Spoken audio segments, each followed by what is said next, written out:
suis posé la même question. C'est pas les mêmes préoccupations. Ça y est, entendu. Bonjour à toutes et tous, merci d'être là. Il est pile 12h30, donc on va pouvoir commencer.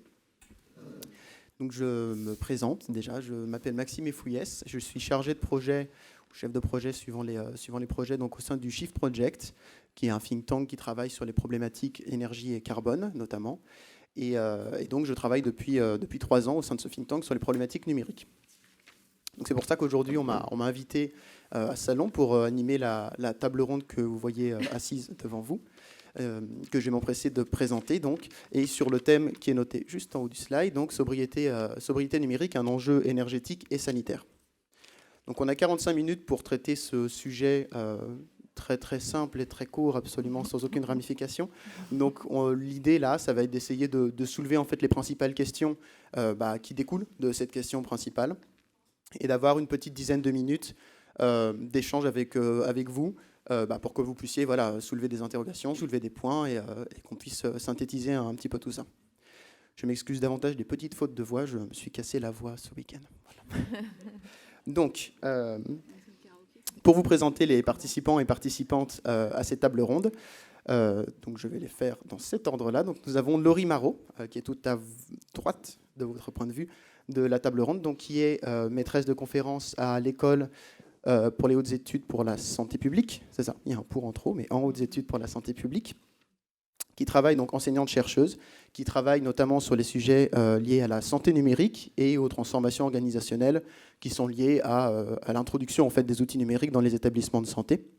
Ensuite, donc à sa gauche, selon votre point de vue, vous avez Caroline Watteau, donc, qui est directrice du département numérique responsable chez APL Data Center, qui fait partie de l'initiative NegaOctet, donc qui travaille beaucoup sur la mesure en fait, de l'impact environnemental de nos technologies numériques, et je la laisserai développer sur ce point tout à l'heure, et qui est également secrétaire générale de l'Alliance Green IT, de l'AGIT, qui travaille donc, également sur ces problématiques. Avec donc une dizaine d'années d'expérience sur les problématiques environnementales liées au numérique. Ensuite, nous avons Hamza Didarali, qui nous accompagne également. Donc, il a exercé différentes positions de direction dans un certain nombre d'entreprises technologiques, de haut niveau technologique, dans différents secteurs, comme la défense, la santé, l'automobile, etc. Il s'est ensuite spécialisé dans le big data pour la santé au départ, et donc a une expertise sur la donnée, sur les problématiques liées à l'intelligence artificielle, et en fait dans son parcours est parvenu jusqu'aux problématiques éthiques au sens large, qui sont liées à l'intelligence artificielle. Pour fonder donc il y a quelques années le site IA pour tous d'acculturation sur les problématiques liées à l'intelligence artificielle, et il est aussi impliqué dans Better We Better World, qui est une initiative internationale pour soutenir les objectifs de développement durable. Et donc notre dernière participante, Véronique Turner, donc, qui co-préside et qui a cofondé la société Alterway, donc, qui est une entreprise de services numériques sur des services applicatifs et des infrastructures numériques, spécialisées notamment dans le numérique éthique et durable au sens large, avec une grosse composante donc open source entre autres. Et elle est également administrative du programme numérique responsable au sein du Syntec numérique, donc, qui regroupe une grosse partie des acteurs du numérique. Voilà donc nos 4 participantes et participants. Et donc, pour introduire le sujet, puisqu'on parle de sobriété numérique, d'où sortent ces 2 questions? Ces questions, elles viennent des usages numériques aujourd'hui, tels qu'ils existent. Les usages numériques aujourd'hui, c'est plus de 5 milliards de smartphones en circulation dans le monde. On en produit un peu plus d'1 milliard par an. C'est une augmentation du volume de données de 20 à 30% par an. Et donc, avec nos 3 milliards de personnes connectées sur Terre, le numérique, c'est quelque chose qui n'est pas anecdotique, enfin, au sens déjà qualitatif du terme, au sens quantitatif du terme, parce qu'il est présent dans l'intégralité de nos activités aujourd'hui. Et donc, c'est cette omniprésence dans nos modes de vie aujourd'hui qui va entraîner des impacts, et des impacts physiques, puisqu'il y a une consommation énergétique qui est non négligeable. Ça représente 4% des émissions de gaz à effet de serre aujourd'hui, en augmentation de 8% par an. Donc c'est une dynamique qui est particulière. C'est un secteur qui a sa dynamique particulière et donc qui nécessite de poser les questions de comment les usages numériques se sont construits aujourd'hui, quels sont leurs effets bénéfiques et délétères, pour être capable de comprendre comment on peut les piloter. Et donc ce qu'on va essayer de faire aujourd'hui, et c'est ça qui va nous mener donc à la première question, c'est d'essayer d'exposer les premiers éléments qui permettent de comprendre en fait comment ces usages, ce n'est pas des usages virtuels, ce n'est pas quelque chose qui n'existe pas, ça se repose sur une infrastructure et sur des réalités physiques et techniques qui impliquent des questionnements physiques, techniques, mais aussi sociétaux et éthiques au final. Ce qui nous mène donc à notre première question, que je vais adresser donc, en premier lieu à Hamza Didarali et ensuite à Laurie Marot.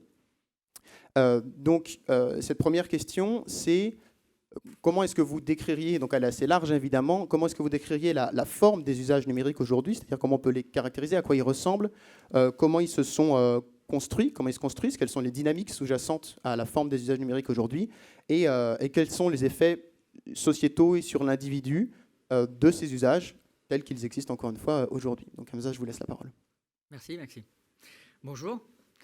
En fait, je vais vous donner une analyse qui est complètement perso, qui est plutôt méta. Ce qu'on observe aujourd'hui, c'est que les usages numériques sont divisés, à mon avis, en deux catégories. La première, c'est plutôt ce que j'appellerais, moi, un mésusage. C'est la mauvaise utilisation du numérique, et ça, c'est plutôt à l'encontre des professionnels. Et une deuxième catégorie que j'appelle méconnaissance des usages du numérique, qui est plutôt à l'usage du public, c'est-à-dire nous, les consommateurs, de ce numérique. Quels sont les effets que l'on a par rapport à ces deux catégories? Le premier qui me semble le plus prégnant, c'est ce que j'appelle la tunnelisation. La tunnelisation avec tunnel, c'est que le numérique nous oriente invariablement sur un objectif sous-jacent qui est la monétisation. Et cette monétisation, elle est drivée par des publicités, par le phénomène des startups, par le phénomène d'obligation d'avoir une utilité économique et non pas d'épanouissement de l'individu, qui souvent est antinomique. Et ça a été amplifié avec l'intelligence artificielle.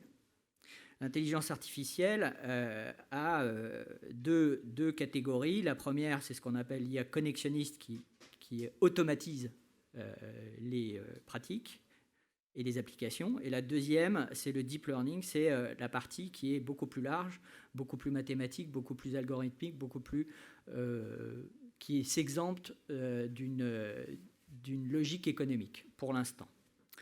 Ces stratégies différentielles entre les deux, en fait, l'intelligence artificielle a dans sa logique algorithmique un objectif qui est la captation de notre attention pour diriger nos intentions. Et quelqu'un a écrit sur ce sujet qui est phare, qui s'appelle Nir Eyal, N-Y plus loin E-Y-A-L, c'est un professeur de Stanford qui a écrit un bouquin qui s'appelle Hooked, je vous le conseille vivement, qui décrit ces mécanismes, qui permet en fait au numérique, et notamment par l'intelligence artificielle, d'obliger quelqu'un à être addict. En moyenne, on regarde 21 à 50 fois notre smartphone tous les jours. Sous-jacent, ce sont des pratiques numériques qui font qu'on vous incite à le faire. Et derrière, ça vous donne des phénomènes physiques, notamment hormonaux, qui permettent de dupliquer à l'infini et d'être vraiment pris, hooked. Il a écrit récemment d'ailleurs un bouquin qui permet de s'exempter de ce phénomène, qui s'appelle Undestructible, et il est magnifique, je vous le conseille, ça vous permet de vous exempter et de pouvoir avoir du recul par rapport à vos pratiques numériques. Cette manipulation, parce que c'est une vraie manipulation, est dérivée d'une fascination malsaine de la technologie. On est tous fascinés par la technologie parce que autour de nous, et dans la publicité, et dans ce qu'on nous raconte à travers les journaux, nous incite à être focalisés sur la technologie et non pas sur l'éthique et l'usage de l'éthique. Demain, je vais arrêter là parce que je suis long. Demain, il y a un rôle important qui va être fait parce que, vous le voyez bien, ce sont plutôt les professionnels qui orientent nos pratiques en tant que citoyens. C'est le rôle du manager qui va être la clé. Et le manager, il va plus s'appeler manager, parce que le terme manager fait un peu gardien de mouton. On n'est plus à l'ère du gardien de mouton. On va appeler un manager un facilitateur stratégique. Un facilitateur stratégique, c'est celui qui veille à ce qu'il y ait une compatibilité de l'éthique, de l'environnement et du bien-être humain. Et donc, il va pouvoir, grâce à la connaissance approfondie du numérique, pouvoir utiliser cette connaissance approfondie afin que, à la fois, celui qui y travaille, ou celle qui y travaille, et celui qui l'utilise, ou celle qui l'utilise, puisse le faire dans des conditions éthiques qui soient en corrélation avec ses propres usages et valeurs individuelles. Donc, on appelle ça un facilitateur stratégique. Et donc, il y existe une boussole aujourd'hui qui est peu utilisée et qui est en train de prendre beaucoup d'importance. Ce sont les objectifs de développement durable, les 17 ODD, qui ont été validés à l'accord de Paris en 2015.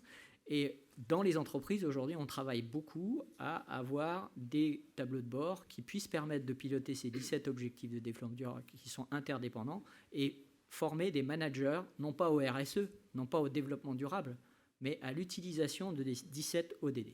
Voilà, et c'est pour ça que je suis vraiment militant sur les 17 objectifs de développement durable. Merci Maxime. Merci Hamza. Je vais passer la parole à Laurie. Oui, bonjour. Ça fonctionne bien, je crois. Alors, je vais rebondir sur ce qu'a dit Hamza, même si nous ne sommes pas concertés avant la table ronde. Il y a des forts points de convergence. Par contre, moi, je ne vais pas vous livrer ma vision perso. Je vais essayer du moins avec les auteurs que j'ai pu étudier, prendre un peu de recul sur le sujet et puis les recherches que j'ai pu faire également.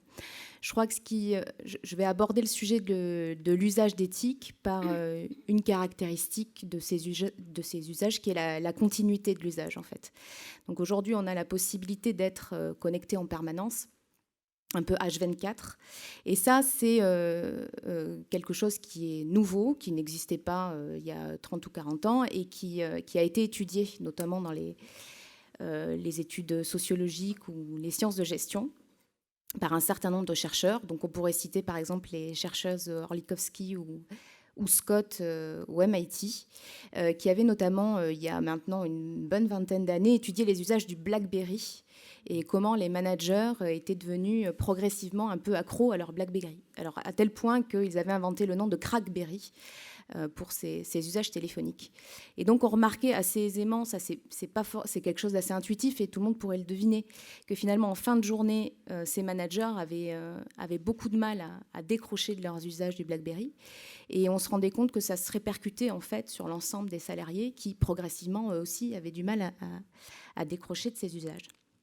Et donc en fait les recommandations qui avaient été faites déjà à l'époque par les chercheuses, c'était de dire finalement il faudrait mettre en place un certain nombre de règles d'usage.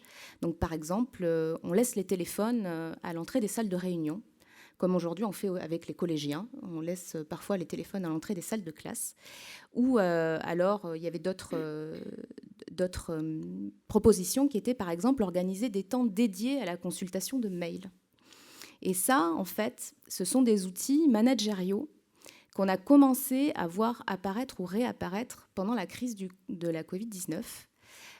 Parce que jusque-là, les gens, en fait, faisaient tout un tas d'arrangements, ils s'adaptaient un petit peu à leur situation.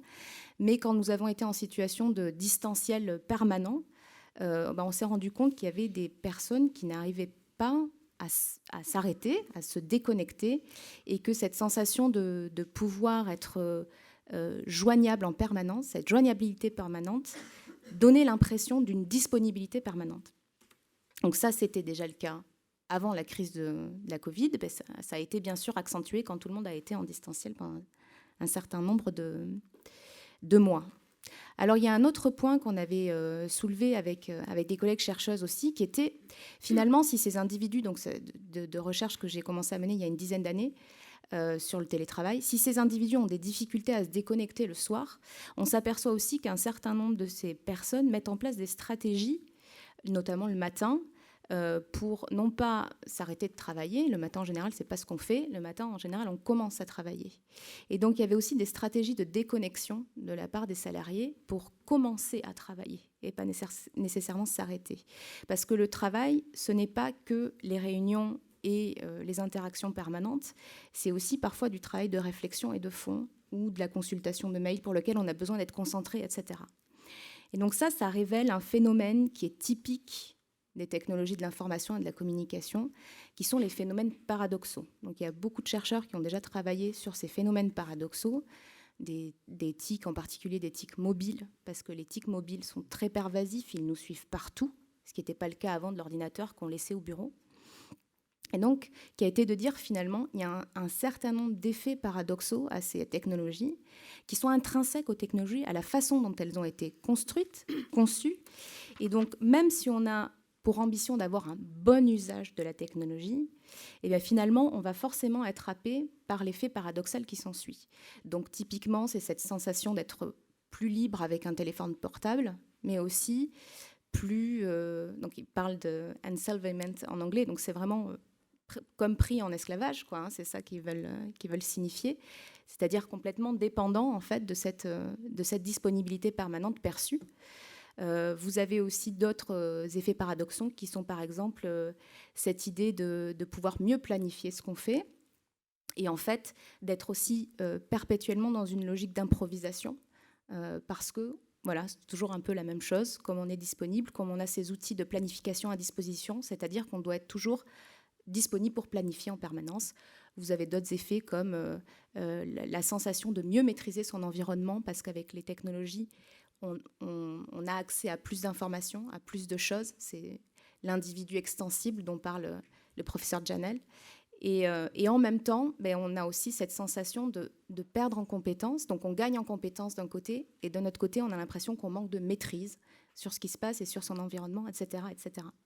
Et donc ça rejoint une idée, et je conclurai là-dessus, qui n'est pas toute jeune, du sociologue Jacques Ellul, qui date quand même du début du XXe siècle, qui disait déjà la technique, lui il parlait de technique, il ne parlait pas encore de technologie, mais on peut faire le lien avec la technologie. La technique, elle n'est ni bonne, ni mauvaise, ni neutre. Elle est orientée. Donc c'est compliqué de se représenter qu'une chose, si elle n'est ni bonne ni mauvaise, elle n'est pas non plus neutre. Mais en fait, je vais vous donner un exemple simple. Mais si je me retrouve avec vous dans une pièce, je ne sais pas, exiguë, que vous avez une cuillère à la main et moi un couteau, normalement, vous n'allez pas avoir l'impression que la situation est neutre. Voilà. Indépendamment de mes intentions et des vôtres. Vous voyez ? Donc, parce que constitutivement, l'objet que j'ai dans les mains, la technologie que j'ai dans les mains, et on rejoint ces fameuses notifications et ces stratégies de la récompense aléatoire auxquelles vous faisiez référence, elles sont orientées d'une certaine manière et donc forcément, elles vont structurer mes usages et mes habitudes. Merci beaucoup, Laurie. Ça va du coup nous mener à la deuxième question. La logique se construit parfaitement. Que du coup, je vais adresser à Véronique Turner puis à Caroline Watteau. Donc, pour glisser en fait sur l'autre volet, sur le volet environnemental, parce que là on était plus sur le volet usage et sociétal. On va voir qu'évidemment ils se recoupent. Pour glisser du coup sur ce volet, je vais vous laisser vous exprimer sur du coup l'aspect plus environnemental. Donc quels sont les effets environnementaux de ces technologies, leur place dans les questionnements qu'on pose. Encore une fois, leurs effets bénéfiques et délétères, parce que c'est vraiment une histoire de balance. Et du coup, l'autre question subsidiaire qui en découle, c'est quels outils on a déjà à disposition, lesquels on peut mettre en place pour justement en fait partir de cette compréhension des usages, cette compréhension de la manière dont sont construits nos outils pour finalement piloter ces outils, piloter leur conception, leur déploiement et donc les effets qui en découlent. Je vous laisse la parole. Oui, merci. Du coup, cette première partie, je la trouve très intéressante parce qu'elle met bien l'accent sur ce côté pharmacologique du numérique, potion-poison. On voit bien en fait, et Hamza disait tout à l'heure que la technologie est source de fascination, mais elle est aussi source de rejet parce qu'elle a toujours généré à la fin soit de la fascination, soit des craintes extrêmes. Et ça, c'est vrai, Laurie le disait à l'instant, en fait, sur finalement tous les outils. Alors le numérique est une technologie qui est très puissante parce qu'elle est omniprésente et aujourd'hui, elle a tellement envahi notre univers qu'on ne pourrait plus fonctionner sans numérique. aucune industrie ne peut fonctionner aujourd'hui sans numérique. D'ailleurs, nous avons des menaces énormes qui apparaissent depuis maintenant plusieurs années, puis qui ont été accrues là avec la crise du Covid, avec tout ce qui est cyberattaque et qui montre bien notre fragilité aujourd'hui, notre dépendance vis-à-vis de la technologie du numérique. Donc, je pense que c'est intéressant de voir qu'il y a toujours cette dualité entre potion, poison. Alors, qu'est-ce qu'on fait par rapport à ça? Je pense que la question, c'est qu'on doit se questionner par rapport à ces sujets. Et quand on est un industriel du numérique, et moi je représente aujourd'hui via Syntec Numérique un grand nombre de ces industriels, que ce soit des éditeurs, des entreprises de services numériques ou des sites conseillers en technologie, on se questionne sur ces sujets-là. Alors sur différents éléments, qu'est-ce qu'englobe en fait finalement le numérique responsable? Eh bien, c'est différentes catégories. Au niveau sociétal, c'est tout ce qui va concerner l'inclusion ou l'exclusion. Le numérique est un formidable outil d'inclusion, mais il peut être aussi, si vous n'avez pas accès à de la connexion, être un outil d'exclusion sociale. On a vu des sujets d'éthique sur la santé, l'intelligence artificielle, là on vient d'en parler. Et puis il y a évidemment le sujet de l'environnement qui monte en puissance. Alors jusqu'à présent, ce n'était pas un sujet qui était fortement instancié par notre secteur. Pourquoi? Parce que c'est vrai que... finalement, sur le côté énergétique, Maxime l'a dit en introduction, on pèse 3-4% des gaz à effet de serre. Et donc, c'est beaucoup, mais par rapport à d'autres industries qui pèsent 30%, le secteur de l'agroalimentaire, du coup, on n'était pas en première ligne. Ça ne veut pas dire qu'il ne faut pas faire notre part, bien au contraire. Mais du coup, ce n'était pas le sujet qu'on a instancié en priorité. Mais maintenant, c'est vrai qu'on s'aperçoit qu'à la fois, on a une consommation importante, énergétique, et du coup on a une courbe un peu exponentielle et on se dit si on se projette à 2025 on commence à peser beaucoup. Puis par ailleurs il n'y a pas que les gaz à effet de serre et l'enjeu climatique, il y a des enjeux environnementaux plus globaux. Et là, le numérique, quand même, là, du coup, commence à peser pas mal sur l'approvisionnement de tout ce qui est matières premières, où là, on commence à se poser des questions, en fait, sur la finitude des matières premières, et puis toute la pollution qui est engendrée sur la fabrication du matériel numérique. Maxime donnait des chiffres qui sont vertigineux. Il y a énormément d'objets numériques qui sont fabriqués chaque seconde, et du coup, ça interroge plus globalement sur le climat, ça interroge aussi sur l'empreinte environnementale. Donc je laisserai Caroline peut-être expliquer plus, je dirais, les outils et les méthodes, mais en tout cas, ce qu'on peut dire aujourd'hui, c'est qu'on est sur un secteur qui n'est pas en grande maturité sur la thématique du numérique et de l'environnement. Parce que, pour les raisons que je viens de vous donner, en fait, on n'était pas en première ligne jusqu'à présent. Et on a du mal aujourd'hui à effectuer des mesures très précises. Donc, on n'est pas encore très bien outillé pour faire des mesures de cycle complet, d'ACV, sur, si vous voulez faire une mesure d'empreinte environnementale d'un service numérique. Aujourd'hui, c'est compliqué. Donc notre secteur actuellement, depuis maintenant quelques années, se mobilise sur ces sujets-là. Donc ce secteur-là, dans un écosystème très varié, avec beaucoup d'acteurs qui travaillent sur les méthodologies, qui ont déjà travaillé avec d'autres industries et donc qui se mettent à disposition aujourd'hui du numérique pour aider le numérique à gagner en maturité. Donc l'enjeu principal pour nous, c'est la mesure. Et évidemment, une fois qu'on aura cette mesure, on pourra engager des cycles de réduction de notre empreinte environnementale. Je veux revenir sur un petit peu cette introduction qui était sur la dualité du numérique. Le numérique, c'est à la fois, je dirais, comme toutes les industries, une industrie qui pollue, mais c'est aussi certainement la solution pour la transition écologique de d'autres industries. Et donc, on est pris sur deux enjeux importants. Mesurer et réduire notre empreinte environnementale. On doit faire notre part comme toutes les industries.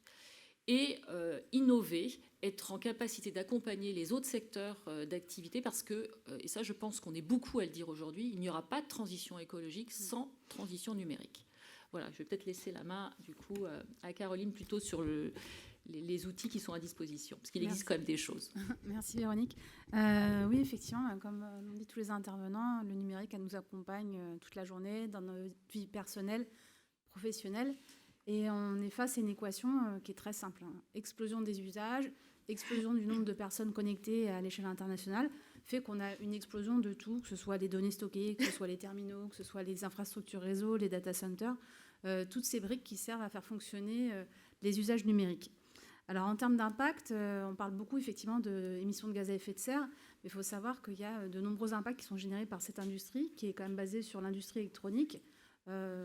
quasiment intégralement externalisé en Asie, avec dans un smartphone, il y a plus de 60 métaux, les équipements ont des durées de vie de plus en plus courtes, il y a des problèmes en termes de métaux qui sont rares, donc encore plus énergivores en termes de procédés d'extraction. Il y a des métaux qui se situent dans des zones de conflit, type République démocratique du Congo ou autre. Donc il y a des enjeux sociétaux en fait, tout au long de la chaîne de valeur. Donc cela étant dit, en fait, les questions qu'on se pose, c'est celles que tout le monde, et je pense tous les gens dans la salle se posent dans le cadre des démarches environnementales. Il y en a 3. Il y a combien, qui et comment. Combien, c'est répond à la question de Véronique sur comment est-ce qu'on mesure l'impact environnemental d'un système d'information, d'un service numérique, d'un data center, des infrastructures réseau. Qui est l'acteur au sein de cette chaîne de valeur qui a les gros leviers pour pouvoir mettre en place des actions efficaces pour réduire les impacts environnementaux, et comment, c'est quelles actions on peut mettre en place tous ensemble. Alors, actuellement, il y a beaucoup d'attentes, que ce soit en termes du grand public, qui veut savoir, oui, alors est-ce que c'est YouTube ou Dailymotion qui a moins de CO2 par vidéo? Est-ce que si je fais un Google Hangout, c'est mieux qu'un SMS ou c'est mieux qu'un mail? En fait, on a énormément de questions comme ça qui arrivent sur finalement le bout du procédé, qui est les usages. Et donc, nous, on travaille sur des méthodes d'analyse de cycle de vie. Donc ça, c'est des méthodes qui ont la caractéristique d'être normalisées, d'être reconnues pour être exhaustives, qui peuvent faire l'objet de revues, où en fait, on va prendre tous les composants nécessaires pour délivrer un service numérique. Et pour chaque composant, on va étudier les impacts de sa fabrication, de son utilisation et de sa fin de vie. Donc finalement, on est sur des systèmes qui sont très complexes parce qu'il faut prendre en compte les terminaux qui sont chez les utilisateurs, chez le grand public, les réseaux télécoms, mais aussi les data centers. Donc il faut modéliser ces systèmes complexes. Par contre, en termes de résultats, en fait, on voit que à partir du moment où on fait une analyse de cycle de vie et qu'on initie une démarche d'éco-conception, il y a beaucoup de gras en fait. Il y a énormément de gras à tous les étages. C'est-à-dire qu'on n'a jamais trop mesuré l'impact de ce qu'on consomme. Et forcément, dès qu'on commence à compter, on voit qu'il y a des très gros gisements d'amélioration. Et à titre d'exemple, on a mené une opération dans la région Occitanie où on a accompagné une trentaine de PME, donc ce pas des entreprises qui avaient des budgets mirobolants pour faire des ACV de 6 à 8 mois, et sur de l'éco-conception de services numériques. Et en moyenne, sur les 30 projets, donc qui pouvaient être sur le transport, sur le bâtiment, sur l'agriculture de précision, sur la webconférence, sur tout un tas de secteurs d'activité. En fait, en moyenne, on a réduit de 60% les impacts environnementaux. C'est-à-dire que quand on commence à compter, on peut facilement diviser par 3 le poids environnemental de ce qu'on consomme au niveau de l'usage numérique. Donc ça, c'est un point qui est intéressant à souligner et qui est positif. Et excusez-moi. Et après, l'autre point, c'est effectivement sur les méthodes. On se rend compte aujourd'hui qu'on manque de bases de données. C'est le problème des ACVistes. Les bases de données sont longues à construire, elles ne sont pas à jour, elles ne sont pas exhaustives.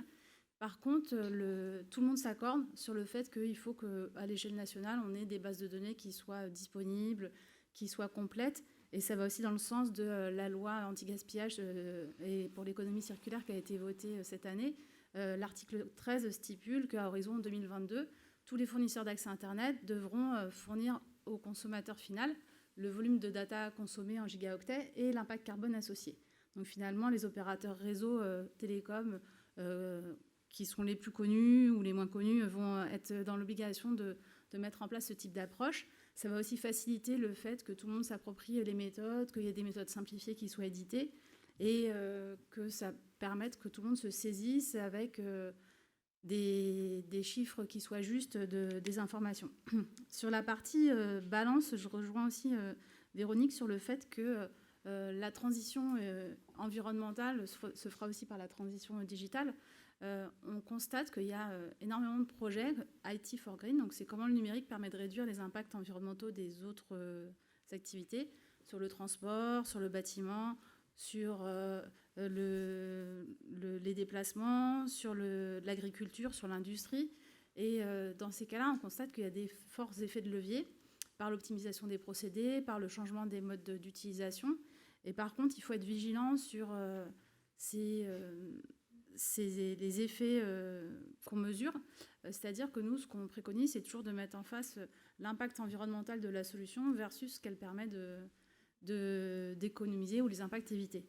Et il y a vraiment des très gros leviers. Effectivement, toute tous les acteurs du numérique doivent se saisir, ont pour obligation de se saisir de ces sujets-là, parce que c'est eux qui ont les clés pour atteindre les objectifs de la transition environnementale. Parfait, merci beaucoup. On est pile dans le timing. Du coup, merci à vous quatre pour ces premiers éléments.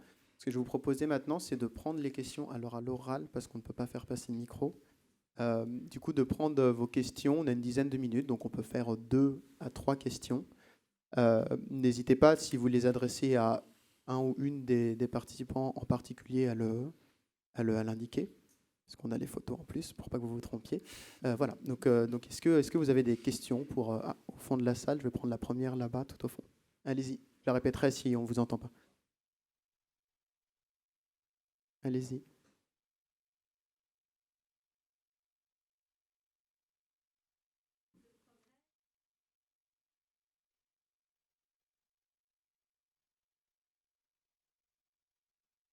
Alors, je vais répondre à la question. Oui, il y a énormément de progrès. Nous, on pilote à travers le projet Négaoctet un consortium qui a pour vocation à développer des méthodes et des bases de données sur les impacts environnementaux des services numériques. Et en fait, aujourd'hui, tout le monde voudrait avoir accès à beaucoup de données. Alors, comment est-ce qu'on fabrique une donnée d'ACV? Alors, soit on demande à Apple ou un fournisseur de Samsung ou un fournisseur d'équipements, réseau, télécom, data center, switch, baie de stockage, etc., de nous donner l'ACV de son équipement, ce qu'il va faire, mais sur un périmètre qui n'est pas homogène ou ce n'est pas des données qu'on peut consolider. Du coup, nous, ce qu'on a fait comme choix, c'est de faire du rétro-engineering, c'est-à-dire qu'on récupère des palettes entières d'équipements IT, on démonte tout, les vis, on pèse les cartes mères, etc., les circuits imprimés, les condensateurs, et en fait, on remouline ça dans des bases de données d'analyse de cycle de vie. Et c'est un travail qui est juste colossal pour avoir une base de données homogène.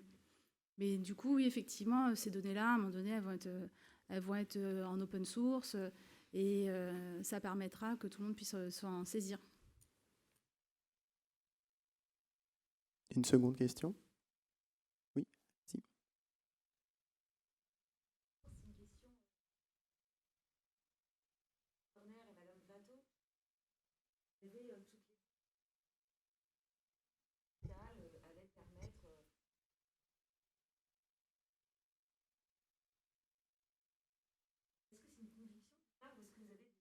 Des exemples et objectiver que cette transition digitale nécessairement. Alors, en fait, c'était pas aussi résumé. C'est-à-dire que c'est un facilitateur. Après, tout l'usage du numérique ne va pas dans le sens de la transition environnementale, hein, loin de là. Par contre, c'est vrai qu'il y a des activités où c'est facilitateur. Par exemple, sur les réseaux de tension, il y a des solutions qui permettent d'équilibrer le réseau et d'augmenter la part d'énergie renouvelable qu'on a dans l'électricité qu'on consomme au quotidien. Si on prend l'exemple de l'agriculture de précision, il y a des procédés qui permettent, soit avec de la cartographie, soit avec des capteurs, de réduire considérablement les intrants agricoles, les consommations d'eau des cultures. C'est le Blablacar que vous utilisez du coup avec des véhicules mutualisés plutôt que de prendre chacun un véhicule. C'est ce type de solution auquel je faisais référence. Mais effectivement, c'est pas aussi simple que ça. Ouais. Et peut-être pour compléter, je pense qu'en fait, on n'a pas tout à fait dit ça. On a dit que c'était un levier et qu'il n'y aura pas de transition écologique sans transition numérique. C'est pas tout à fait, en fait, du coup, cette synthèse-là. Et évidemment, il faut que cette transition numérique se fasse avec une grille de lecture qui est vertueuse pour l'environnement. Donc, je crois que ce qui est important aujourd'hui, c'est qu'on soit en capacité de donner des outils aux acteurs du numérique qui pourront, lorsqu'ils voudront développer une solution, un service, avoir une grille de lecture qui leur permettra de savoir quelle est l'empreinte demain environnementale de cette solution et de cet outil. Et comme le disait Caroline, il y a aujourd'hui, en effet, comme il n'y avait pas de mesure, pas de contrôle, il y a beaucoup de gras.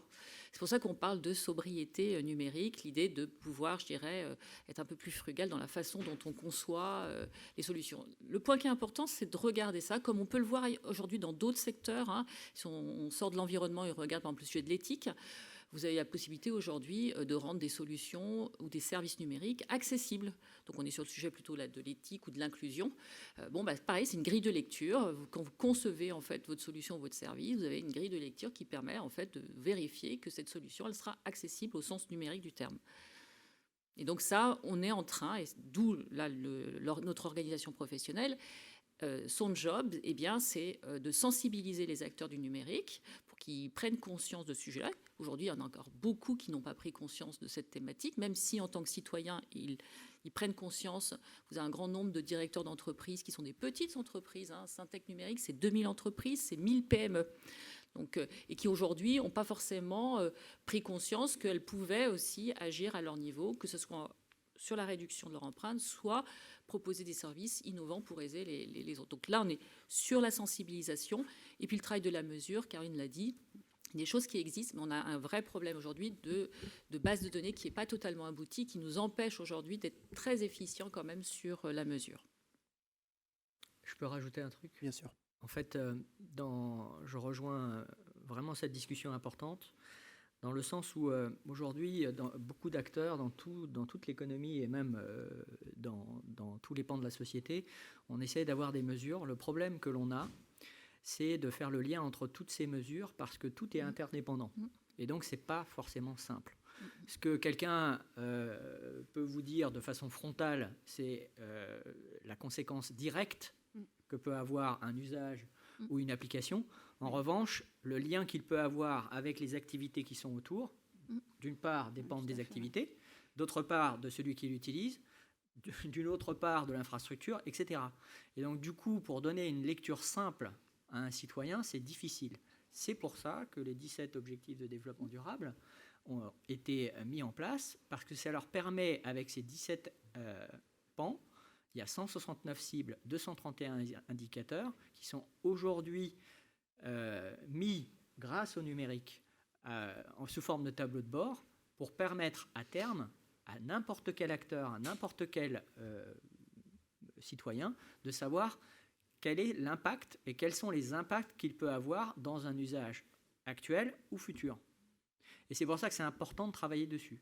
En revanche, c'est hyper complexe, et c'est pour ça qu'on utilise des algorithmes, notamment d'IA, mais aussi des algorithmes mathématiques très évolués et sociologiques.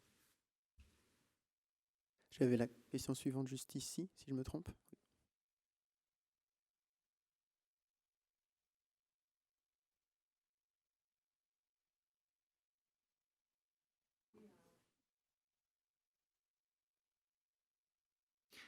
Ben, le problème de la donnée, c'est que c'est nous qui la générons. Donc si vous ne voulez pas avoir de beaucoup de données, libre à vous, quelque part aussi, mais aujourd'hui, pour comprendre les choses, il vous faut de la donnée. Il y a énormément de choses qui se sont révélées grâce aux données, et il faut savoir que l'esprit humain ne peut pas traiter un nombre incommensurable de données. Et il nous faut, pour étudier chaque phénomène, on vient de le dire, chaque interaction, il nous faut de la donnée. Et donc, du coup, les supports numériques nous permettent de pouvoir en générer. On a des réglementations qui permettent de protéger l'individu, heureusement, nous, en Europe, à quelques conditions près. C'est-à-dire qu'il faut savoir aussi que ce n'est pas parce que vous avez le RGPD que vous allez être à l'abri. Que nous allons être à l'abri, je ne me mets pas à l'extérieur, pardon. Il faut faire assez attention, et ça c'est de l'éducation numérique, quand vous hébergez votre donnée, il ne faut pas la mettre dans un cloud américain, parce que du coup, les États-Unis ont accès à nos données, et ils se foutent du RGPD. Donc ça aussi c'est de l'éducation au grand public. Quand vous avez une application qui vous sert et que vous croyez être éthique, il faut vraiment aller chercher l'information pour être sûr que ce qu'on vous dit n'est pas forcément, doit être en relation avec vos propres valeurs. Et ça, c'est notre boulot à nous, c'est de l'éducation.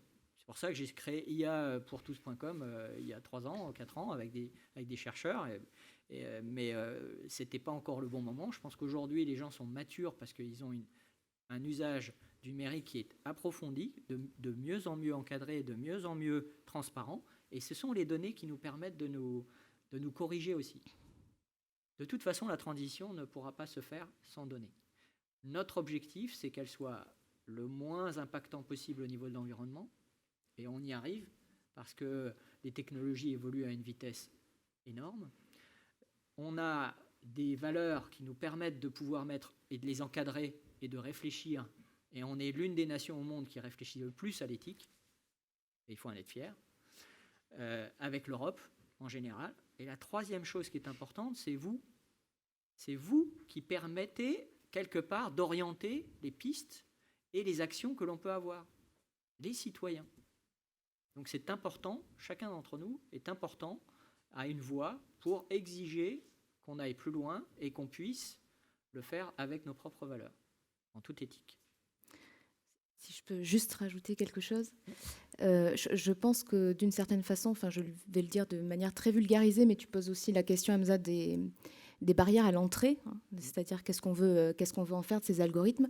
Il y a certaines études qui ont commencé à sortir, là notamment je pense à une étude sur Google, financée par Google, sur la détection de cancer du sein, il me semble que c'était ça, donc où il avait été montré que l'algorithme pouvait être plus performant sur certains points que les médecins, notamment l'algorithme faisait moins de faux positifs que les médecins. Sauf que quand vous prenez le processus dans son ensemble, un médecin, il n'a pas juste à décider si le cliché qu'il a en face de lui, il est suspect ou pas. Le médecin, il a aussi à gérer une patiente. Et en fonction, dans le cas du cancer du sein, enfin, 1 fois sur 1000, c'est un patient, mais on va dire que plus généralement, ce sont des patientes. Et donc, en fonction peut-être de la réaction de cette patiente, de son niveau d'angoisse, de son besoin d'être rassurée, de son contexte familial, de sa situation économique, etc., etc., la décision du médecin pourra être orientée pour, une fois qu'il a vu le cliché, amener quand même cette personne vers une biopsie pour avoir l'absolue certitude qu'effectivement, il n'y a rien. Et ce processus-là, un algorithme, il n'est pas fait pour faire ce processus-là, en fait. Donc, dans l'absolu, peut-être que le médecin, s'il avait juste dû répondre sur un questionnaire sans avoir suivi de patient, il aurait peut-être eu le même taux de réponse que l'algorithme. Mais là, en fait, on ne parle pas de la même chose. Donc, il faut faire bien attention quand on plaque aussi des solutions algorithmiques sur des procédés ou des activités qui étaient auparavant socio-organisationnelles ou technico-organisationnelles, qu'on ne va pas forcément avoir les mêmes résultats parce qu'on ne parle pas forcément des mêmes activités. Et donc, il faut bien définir les activités que l'on veut léguer ou pas à ces intelligences artificielles, simplement parce qu'on, même au-delà de la question éthique, parce qu'on ne parle pas de la même chose. Voilà. C'est la contextualisation. La contextualisation n'est pas possible encore actuellement en intelligence artificielle. Entendu, on va devoir passer à la fin puisqu'il nous reste 3 minutes pour conclure. Le monsieur, il a levé la main depuis le début. Alors, je prends votre question en 1 minute et on pourra y répondre en 1 minute et j'aurai juste le temps de faire la conclusion ensuite. Allez-y, je vous en prie.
Juste une seconde, là. En fait, c'était 60% de réduction des impacts environnementaux, hein, c'était pas 60% de croissance là, sur les PME. Et par contre, sur la partie Data Center Cloud, il y a un classement qui a été fait par Greenpeace qui s'appelle How Dot is Your Cloud, avec un ranking ABCD, mais qui est beaucoup basé sur l'alimentation énergétique des data centers. Donc ça, c'est un document que vous pouvez consulter. Et après, sur justement sur le ranking des entreprises, donc là, l'Alliance Green IT, on sort ce soir la 3e édition du baromètre des pratiques Green IT en France. Donc, c'est une enquête qui a été faite en partenariat avec l'ADEME et un grand institut de sondage, où du coup, on a le positionnement des entreprises en France sur 150 bonnes pratiques numériques responsables. Alors, vous n'aurez pas le nom de telle boîte est positionnée comme ça. Par contre, vous pouvez vous auto-évaluer avec ça. C'est gratuit, c'est en ligne sur le site de alliancegreenit.org. Merci beaucoup.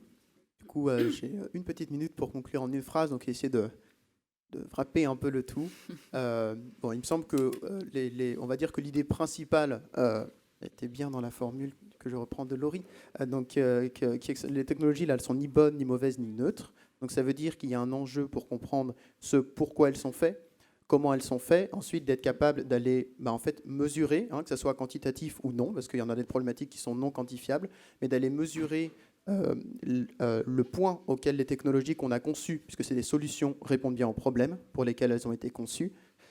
Et un élément en fait à avoir en tête, on a parlé de contextualisation, on a parlé d'intégrer toute la chaîne de valeur pour les analyses de cycle de vie, on a parlé de la manière de mettre ces technologies au service de la transition.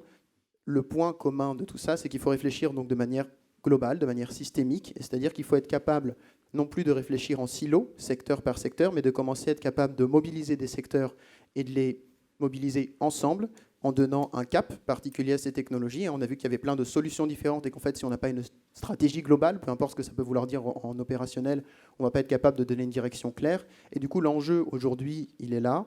On a des boussoles, on a effectivement les objectifs de développement durable, on a les accords de Paris, on a des boussoles quantitatives et qualitatives. Et aujourd'hui, l'enjeu, du coup, il est à ce niveau, pour le numérique, mais pas que. Quand on parle de transition, en fait, il y a un S à la fin de transition. Il y a beaucoup de transitions différentes. Et donc, l'enjeu, il est vraiment sur réussir à mobiliser les acteurs et à enclencher les différents engrenages pour réussir à donner une direction cohérente au bateau. Et du coup, la question que je laisserai en suspens, parce que c'est toujours intéressant de laisser une question en suspens à la fin d'une séance de discussion, c'est le rôle des différents acteurs. On a parlé des citoyens, on a parlé donc des citoyens à titre individuel, on a parlé des entreprises et des acteurs professionnels. Et un des acteurs qui n'a pas été mentionné aujourd'hui par hasard, c'est les acteurs publics, par exemple. Et du coup, la question aujourd'hui, elle est comment on va chercher les différents acteurs, comment on les mobilise et comment on les intègre en fait dans une stratégie globale. Voilà, merci à tous et à toutes d'avoir été ici. Merci.